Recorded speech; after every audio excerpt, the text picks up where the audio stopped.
Hi, my name is Gaurav Harish and I'm an audio solutions specialist at Avid.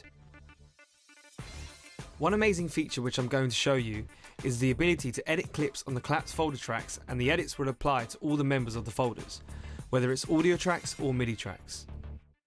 I've started using this for arranging, so if you collapse the whole session into one folder, you can now delete, copy and paste to quickly get the arrangement to where you want it to be. You can even use this to create multiple versions of the mix on the timeline. I'm often asked to create new edits of a mix. I can simply copy and paste the entire song by selecting the master folder and selecting the duplicate option, without affecting the original version. I would right-click the master folder and select duplicate.